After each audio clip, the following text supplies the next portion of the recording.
Welcome to Best Eps, a peek behind the scenes of TV's most famous and infamous episodes. So here's the story of a man named Brady. Robert Reed, who starred in all but 2 episodes of The Brady Bunch. So here's the real story of a man named Brady who was furious with his show's direction and got banned from the set for, in his mind, trying to make it better. Let's dive into the Brady Bunch episode that broke Robert Reed and led to a grudge between Reed and creator Sherwood Schwartz that lasted until the days they died. It's Harebrained Scheme, next on Best Eps.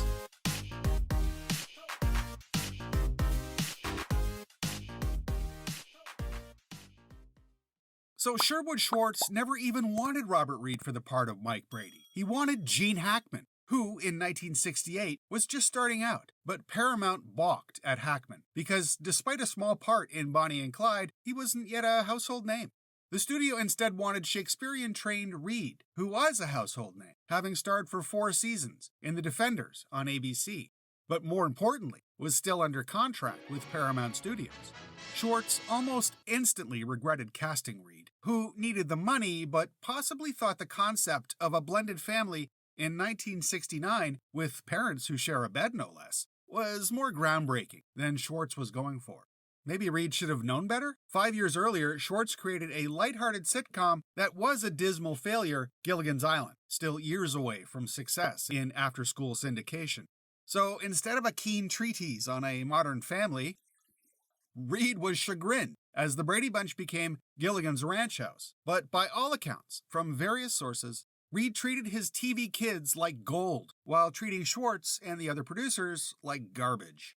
These producers and writers included his brother LLoyd and his son LLoyd. Said LLoyd in 2000, "I don't believe Bob should get any credit for anything about his kindness toward the kids. When he would do things for them, he was really trying to buy their affection, because what he was really doing, in my opinion, was fighting for control of the family."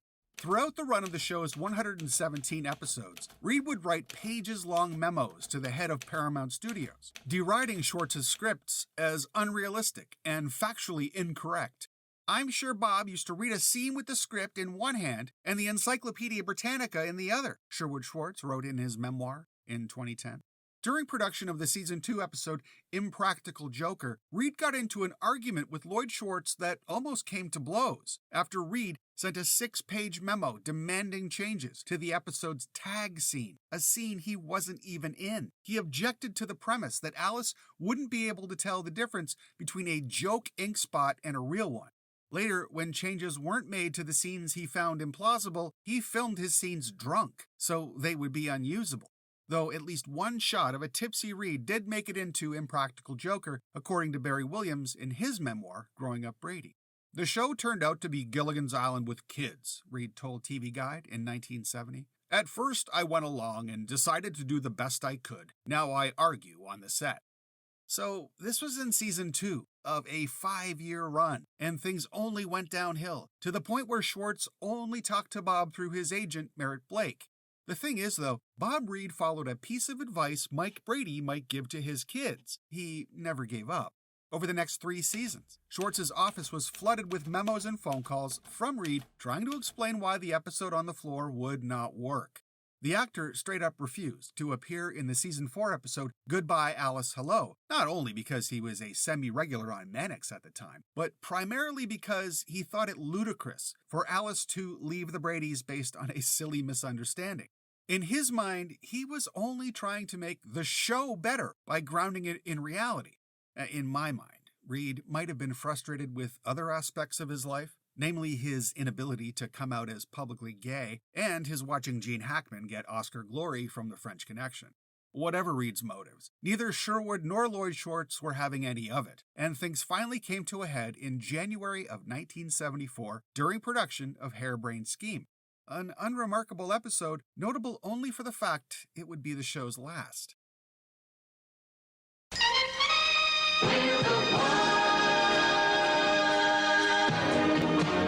Look out, the Brady Bunch is back with a full hour's worth of fun and problems. Right now, Marcia's convinced that she's Dracula's daughter. That makes me Dracula.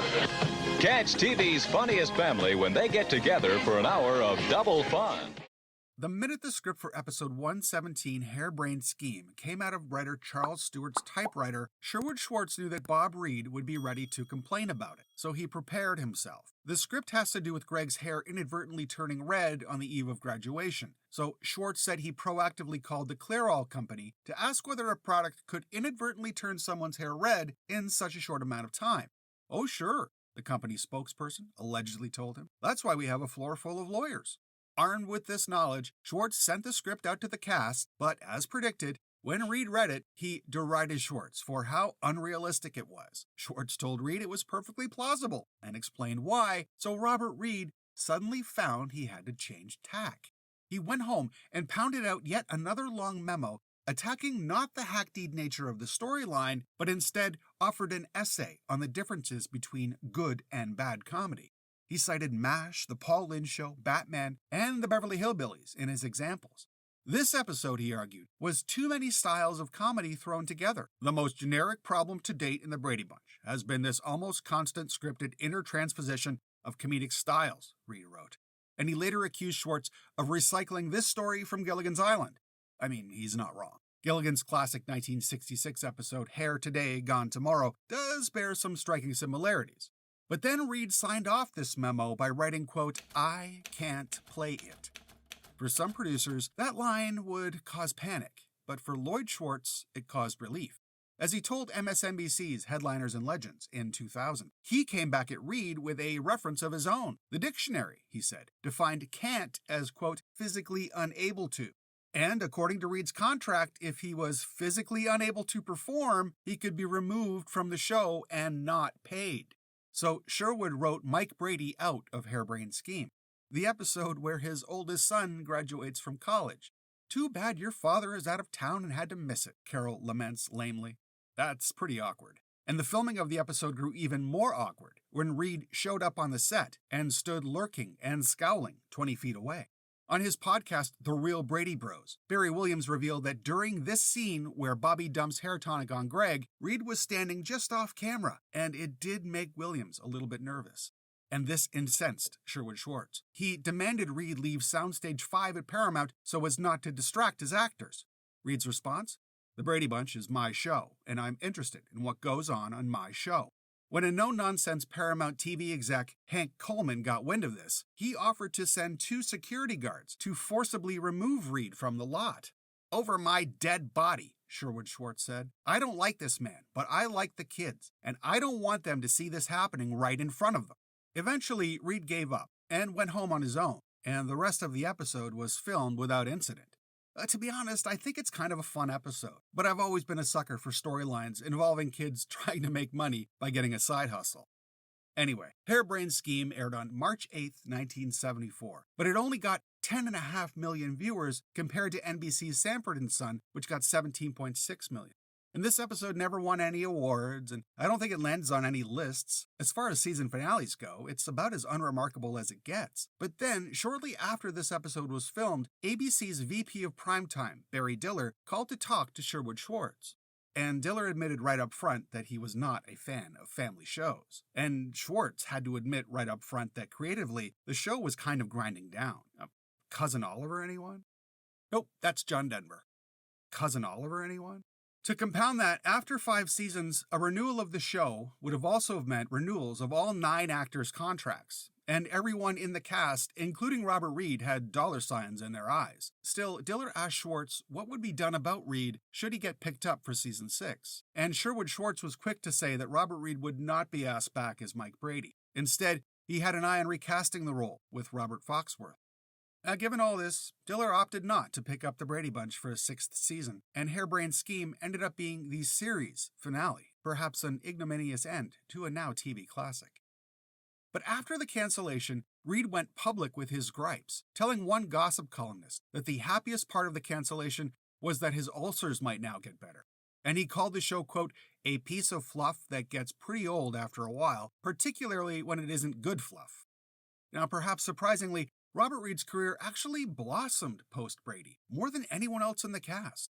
Over the next 3 years, he landed 3 Emmy nominations, one each for the miniseries Roots and Rich Man, Poor Man, and one for playing a transitioning transgender doctor in the episode of Medical Center that is still considered today one of TV's most controversial episodes. Amazingly, however, the cancellation of the Brady Bunch wasn't the end of either the show or Robert Reed's association with it. In 1976, Michael Eisner commissioned Sid and Marty Krofft to create a variety show starring the Brady Brood in character, and Robert Reed agreed to sign on to play Mike. Perhaps because Sherwood Schwartz would be no way involved in the variety show, but also perhaps because Robert Reed had always secretly wanted to be a song and dance man, even though this was not his forte. As Maureen McCormick wrote in her memoir, Here's the Story, he sang and danced without caring that he was lousy and the show itself was worse. His inner Dorothy had found her calling. Later, Reed would bury the hatchet with Schwartz a few more times, appearing in further iterations of the Brady Bunch, including The Brady Girls Get Married, A Very Brady Christmas, and even an episode of The Love Boat as Mike Brady. But according to a number of sources, he maintained his prickly ways while on those sets as well. After his contentious exchanges with Reed on the set of the one-hour reboot The Bradys in 1990, Sherwood Schwartz realized that things could never really be patched up between the two.